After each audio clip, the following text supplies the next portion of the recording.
ये सरकार हर तरीके से फेल हो चुकी है। आज मैं कहना चाहूंगी, मोदी सरकार मुर्दाबाद, मोदी सरकार मुर्दाबाद, मोदी सरकार मुर्दाबाद। कहाँ है बीजेपी के लोग? कहाँ है हमारे विधायक जी? कहाँ है? आज कहाँ है? वोट लेने तो आ जाएंगे 5 साल के बाद। तरुण के हत्यारों को, तरुण के हत्यारों को, तरुण के हत्यारों को, उनके लिए न्याय की मांग कर रहे हैं। हमें क्यों आगे नहीं जाने दिया जा रहा? क्या एक बेटी के इंसाफ के लिए शासन व्यवस्था बिगड़ जाएगी? कल यही प्रोटेस्ट किया गया, सत्ताधारियों के द्वारा किया गया, तो ऐसा क्यों प्रशासन कर रहा है? प्रशासन को अपना काम न्यूट्रल वे में करना चाहिए। कुमार के हत्यारों को,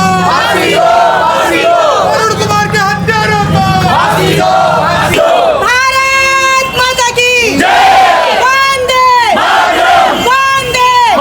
क्या उसके लिए न्याय की मांग करना गलत है? क्या तरुण के लिए न्याय की मांग करना गलत है? तो हिंदूवादी सरकार है, सबसे बड़े हिंदू की सरकार है, सबसे बड़ा गृह मंत्री मजबूत है। हिंदू की सरकार में हिंदू के साथ ऐसा हो रहा है, तो किस बात के लिए हिंदुओं के नाम पे वोट मांगते हैं आप?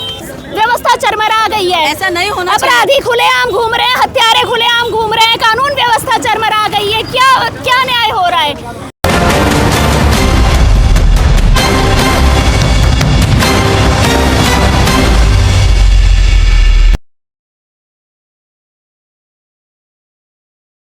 नमस्कार दोस्तों, मैं आपका दोस्त, आपका साथी चंद्रजीत शर्मा।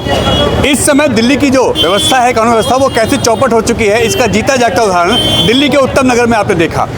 यहाँ पे जो विवाद बढ़ता है, जब पब्लिक रोड पे आती है, तब जाके कहीं पुलिस कार्रवाई होती है, तब जो आरोपी हैं वो पकड़े जाते हैं। मगर दिल्ली में बीजेपी और जो बीएचपी है, आरएसएस है, वो प्रोटेस्ट करती है पूरी दिल्ली में, तो परमिशन मिल जाती है। मगर जब किसी और पार्टी के लोग या लोकल लोग परमिशन मांगते हैं, तो उनकी परमिशन कैंसिल कर दी जाती है। आखिर क्यों? ये दोहरा मापदंड क्यों? अगर इंसाफ दिलाना है, लोगों का प्रदर्शन करने का राइट है, तो ये भेदभाव क्यों? आज गोंडा विधानसभा के अंतर्गत आने वाला ब्रह्मपुरी इलाका, जहाँ की पार्षदा छाया गौरव शर्मा जी इस वक्त मौके पे हैं, वो एक प्रदर्शन करती हैं जिसमें अंकिता और तरुण के लिए, इंसाफ के लिए यहाँ पे एक प्रदर्शन किया जाता है। इसमें उनका साथ देते हैं गौरव शर्मा जी। मगर यहाँ पे उनकी परमिशन कैंसिल कर जाती है, यहाँ पे पुलिस डिप्लॉय हो जाती है और इनकी यह जो प्रदर्शन है वो कैंसिल कर जाता है, रोक जाता है। आखिर ऐसा क्यों? इंसाफ का तो हक सबका है, कोई भी प्रदर्शन करे। अब इसी को लेके यहाँ लोगों में नाराजगी है कि आखिर हम क्या इंसाफ भी नहीं मान सकते? ट्रिपल इंजन की सरकार है दिल्ली में, अगर कानून व्यवस्था फेल है तो उसके खिलाफ या कानून के खिलाफ अगर हम सड़कों पे आते हैं, हम न्याय मांगते हैं, तो क्या अब हमें रोका जाएगा? पहले तो हम केजरीवाल के लिए लोग कहते थे कि केजरीवाल सरकार है, वो काम नहीं कर रही, दिल्ली पुलिस शाह जी हैं उनके अंडर में आती है। मगर अब तो सरकार अपनी है, ट्रिपल इंजन की सरकार है, तो फिर दिल्ली में कानून व्यवस्था फेल क्यों है? क्यों लोग परेशान हैं? क्यों हत्याएं हो रही हैं? क्यों लूटपाट बढ़ रही है? और अगर योगी मॉडल दिल्ली में अप्लाई करने के लिए लोग बोल रहे हैं, तो कहीं ना कहीं रेखा सरकार भी फेल हो रही है। दिल्ली की कानून व्यवस्था किस तरह के चौपट हो चुके हैं, इसका जीता जागता उदाहरण उत्तम नगर हत्याकांड है। और ऐसे दिल्ली के किसी भी कोने में आप चले जाइए, हालात ऐसे ही बद से बदतर हैं और लोगों में अब गुस्सा पनपता जा रहा है। कहीं ना कहीं अब इसका जो खामियाजा है लोग भुगत रहे हैं और परिवार के जो सदस्य हैं वो मारे जा रहे हैं। दिल्ली में कानून व्यवस्था चौपट होती जा रही है और अब लोगों की जो एक डिमांड है वो है योगी की डिमांड। योगी सरकार की डिमांड लोग कर रहे हैं, योगी के जैसा इनकाउंटर चाहिए, योगी के जैसा यहाँ पे बुलडोजर एक्शन चाहिए। अब इसी की तर्ज पे उत्तम नगर में बुलडोजर चला भी है, मगर लोग कह रहे हैं ये फॉर्मेलिटी है, ऐसा नहीं चलेगा। कानून व्यवस्था चौपट हो चुकी है और हालात आप देख सकते हैं। अब लोग सड़कों पर उतर चुके हैं।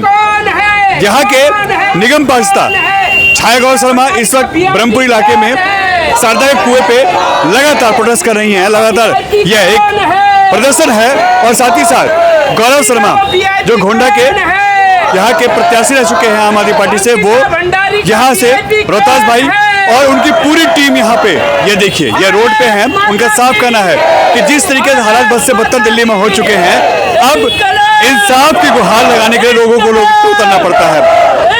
पहले तो आप आम आदमी पार्टी को कह के बच जाते थे, मगर अब किसको कहोगे? अब तीनों सरकारें आपकी हैं, आम आदमी पार्टी नहीं। अब दिल्ली में बीजेपी की ट्रिपल इंजन की सरकार है, तो ट्रिपल इंजन की सरकार फेल क्यों है?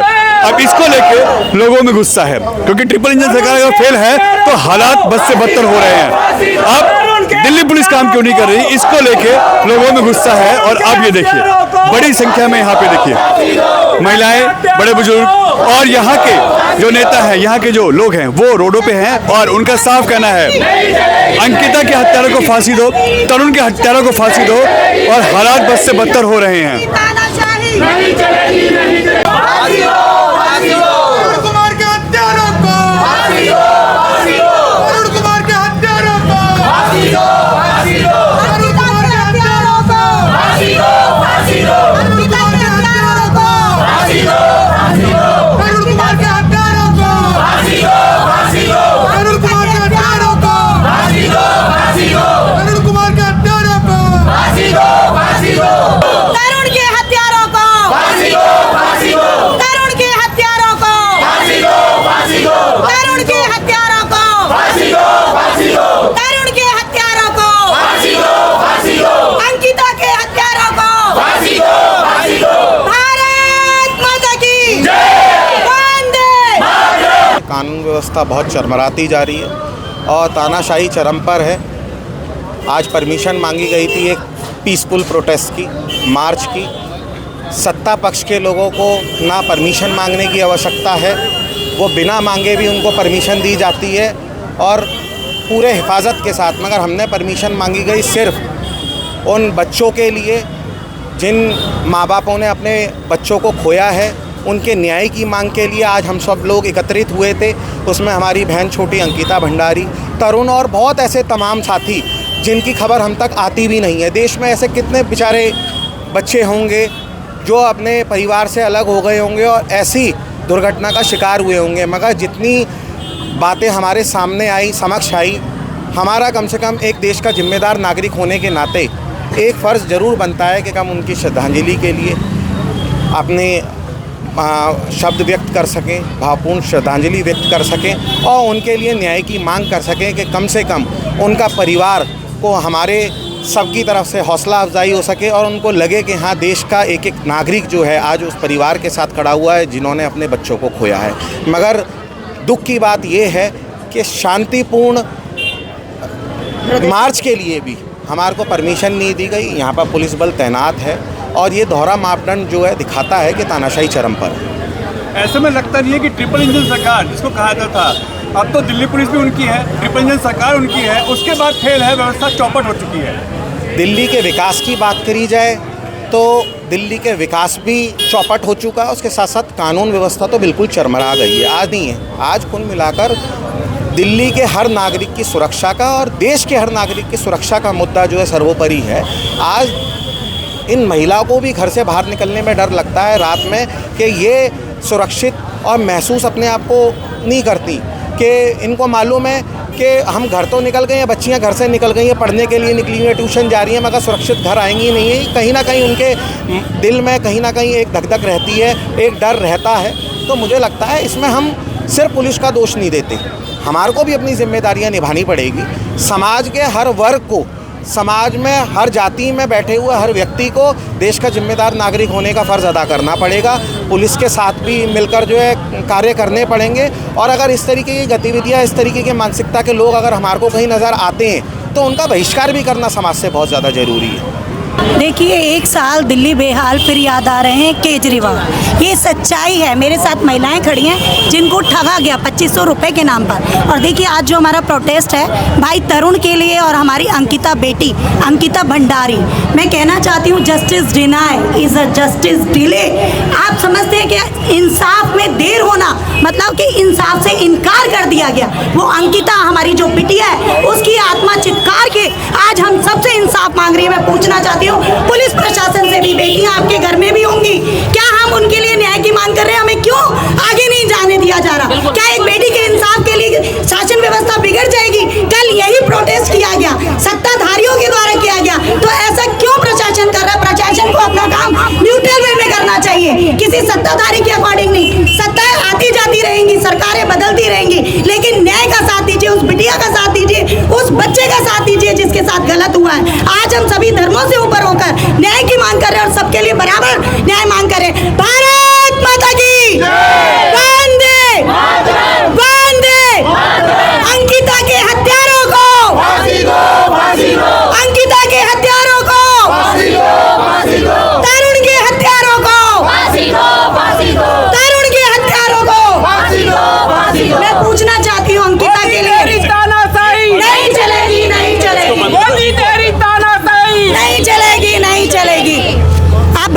अंकिता के केस में जिसका नाम आ रहा है, मैं पूछना चाहती हूँ क्या वो सत्ताधारी नहीं है? क्यों उसको हम न्याय नहीं दिला सकते हैं? ये कितनी गलत बात है। देखिए, मैं प्रत्यक्ष रूप से नाम नहीं लूंगी, लेकिन पूरे देश की जनता को पता है उस बच्ची के साथ क्या हुआ। क्या ये गलत नहीं है? उसके लिए न्याय की मांग करना।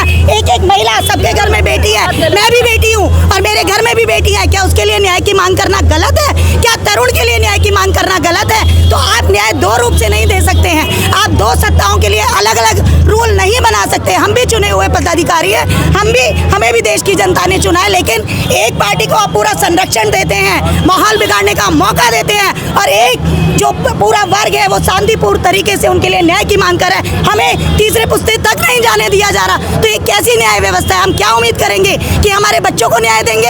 ये कैसे न्याय देंगे हमारे बच्चों को? जब ये हमें ही नहीं निकलने दे रहे तो हमारे बच्चों को क्या न्याय देंगे? आप बताइए कैसे माहौल खराब होता? कौन सी बेटी, कौन सी बहू, कौन सी महिला यहाँ माहौल खराब करने के लिए?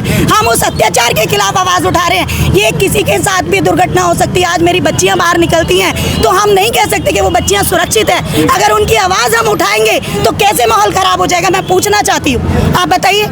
पहले तो ये होता था कि आम आदमी पार्टी की सरकार है, दिल्ली पुलिस उसके अंडर में नहीं आती थी। अब तो ट्रिपल इंजन की सरकार है, दिल्ली पुलिस भी उनके अंडर में है, तो फिर हालात दिल्ली में इधर क्यों है? 4 इंजन की सरकार है। 4 इंजन की सरकार में भी अगर मैं पूछना चाहती हूँ, सबसे मजबूत गृह मंत्री, सबसे मजबूत प्रधानमंत्री, तब एक वर्ग का बच्चा मारा गया, तो किसकी गलती है? अब आप वोट किसके नाम पे मांगेंगे? यानी कि हम तो खतरे में, आपकी वजह से। सरकार तो आपकी है ना, आप हमारे बच्चों को न्याय नहीं दिला पा रहे। वोट मांगने के लिए आप आके यहाँ राम नाम का नाम लेते हैं, आप तो सुरक्षित ही नहीं कर पा रहे हमारे बच्चों को। तो मैं तो कहना चाहती हूँ ये ढोंग बंद करिए। सभी के लिए न्याय व्यवस्था होनी चाहिए। हिंदुस्तान हमारा धर्मनिरपेक्ष राज्य देश है, और जो भी अन्याय करे उसको सजा दो, उसको फांसी की सजा दो। कोई भी हो, XYZ कोई भी हो, उसको फांसी की सजा दो। सिर्फ इतना जानना चाहती हूँ मैं कि जब हम जानते हैं किसने किया है, किसके साथ हुआ है, फिर ऐसा क्यों? सिर्फ इसलिए कि हिंदू कई बच्चे मरेंगे, हिंदू की लड़की मरेगी। आप मुझे एक बात बताइए, होली है, दिवाली है, क्यों निकलते हो आप लोग बाहर? किसने कहा आपसे बाहर निकलने के लिए? रंग बेचना, अगर एक कम्युनिटी रंग बेच रही है तो वही रंग अगर आपके ऊपर पड़ गया तो इतना बड़ा क्या हो गया? मुझे ये बात जाननी है। इतना जानना चाहती हूँ, अगर कलर बेचना जुर्म नहीं है तो लगना कैसे है? बस मुझे इतना जानना है। और क्यों इतने दिन हो गए जो उन लोगों को सजा नहीं मिल पाई? ऐसा किसका 26 साल का लड़का चला गया सर, उसकी माँ से पूछो। संसद में आना बंद कर देते हैं, 56 इंच का सीना बोलते हैं, कहते हैं महिलाओं से मुझे डर है, मार डालेंगी। वो घर में दुबक के बैठ जाते हैं। किस बात के प्रधानमंत्री हैं? जब वो महिलाओं से डर रहे हैं तो वो हमारे देश को क्या सुरक्षित करेंगे? जो वो महिलाओं से डर रहे हैं, सारी अपराध व्यवस्था, सारी व्यवस्था चरमरा गई है। ऐसा नहीं होना चाहिए। अपराधी खुलेआम घूम रहे हैं, हत्यारे खुलेआम घूम रहे हैं, कानून व्यवस्था चरमरा गई है। क्या न्याय हो रहा है? क्यों भेदभाव हो रहा है? क्यों मारा गया अंकुर को? क्यों मारा गया अंकिता को? कब न्याय मिलेगा? क्यों भेदभाव हो रहा है? अब देश का प्रधानमंत्री दुबक के डर के ऐसे बैठ जाएगा तो हम आम महिलाएं बहुत बदतर है। लगता नहीं है कि अब दिल्ली में सेफ नहीं है? नहीं, हमें लगता है हम सेफ नहीं है दिल्ली में। हमारी भी बच्ची है, हमारी बच्ची बाहर जाती है, स्कूल जाती है, ट्यूशन जाती है, हमें डर रहता है कि पता नहीं क्या हो उसके साथ। और हम अब ये स्थिति हो गई है, बच्चों को स्कूल छोड़ने जाओ और लेने जाओ, डर बैठा हुआ है हमारे अंदर बहुत ज्यादा। डर है, बहुत ज्यादा डर है। बहन बेटियों के लिए तो खुलेआम अपराधी घूम रहे हैं यहाँ पर, कहीं नहीं निकाल सकते हम अपनी बहन बेटियों। भैया मैं खुद उत्तराखंड से, पौड़ी से, और योगी जी भी हमारे इधर के हैं और अंकिता भंडारी भी हमारे यहीं की है। लेकिन यूँ कहते हैं कि भाजपा हिंदुओं की सरकार, मैं कहता हूँ कि भाजपा हिंदुओं को बेवकूफ़ बनाने वाली सरकार है। आज हमारे शंकराचार्य जी किस हालत में, आप सभी जानते हैं, हिंदुओं के सबसे बड़े गुरु माने जाते हैं भगवान शंकराचार्य जी। आज अगर योगी जी उनके साथ नहीं खड़े, क्या मांग है उनकी? गौ रक्षा की है। पूरे हिंदुस्तान की तो क्या हालत है ये आपको पता ही है। दिल्ली की इतनी बुरी हालत है, एक साल में इतना क्राइम बढ़ चुका है। सारे जितने भी क्रिमिनल लोग हैं वो इतने बेखौफ हैं, ना उनको सरकार का डर है ना उनका पुलिस का डर है। अगर पुलिस का डर है तो सिर्फ शरीफ आदमियों का डर है, और वो तो आप उजागर ही करते रहते हैं। रोज़ ही आपकी वीडियो देखते हैं लोग। कितना, मेरे ख्याल से ज़्यादा नहीं कह सकते, आज दिल्ली में इतना क्राइम बढ़ चुका है, पहले के मुकाबले 10 गुना क्राइम बढ़ चुका है। जगह जगह मर्डर हो रहे हैं, जगह जगह लूट खसोट हो रही है दुनिया भर में। अभी प्रधानमंत्री मोदी जी आए थे जिस दिन मोदी जी आए थे पिंक लाइन के सामने आप इन्हें वो कवर किया था, सर यहाँ 45 लाख रुपए लूट लिए गए, मर्डर हो, उस दिन ही 2 मर्डर हुए। हमारे क्षेत्र में इतनी बुरी स्थिति है। और जहाँ तक है आज की तारीख में अगर जितना भी कानून है, जो भी है, डर है वो सिर्फ शरीफ आदमी के लिए है। जो आदमी एक तरह से जो गुंडागर्दी करते हैं, जो आदमी क्रिमिनल टाइप के हैं, उनके लिए कोई पुलिस का डर नहीं है, ना सरकार का डर है। और सरकार भी बिल्कुल चैन की नींद बैठी हुई है। उन्होंने देख लिया है कि भाई जो कुछ होना था, सरकार बन गई है, केंद्र में सरकार है, दिल्ली में सरकार है, तो निगम में उनकी सरकार है। अब तो ट्रिपल इंजन आप कह ही रहे थे, ट्रिपल इंजन की सरकार है, फिर भी सब कुछ भ्रष्टाचार इतना बढ़ चुका है, क्रिमिनल इतना बढ़ चुका है। और आप सुन के ताज्जुब मानेंगे, एक आम आदमी अपनी बात रखने के लिए डरता है, उसे डर लगा हुआ रहता है कि आज अब यहीं देख लो आप, अभी ये तो शांतिपूर्ण प्रोटेस्ट था, परमिशन मांगी गई, परमिशन नहीं दी गई, उसके बाद में भी कितनी पुलिस यहाँ पर तैनात है। मतलब थोड़ा सा आगे चलते ही कितने यहाँ हज़ारों लोग इकट्ठे होने की नौबत थी। आज पुलिस को देखकर उनको डर बैठ गया, कहीं ऐसा ना हो उल्टा काम हो जाए, इसलिए लोग यहाँ पर डरे हुए हैं।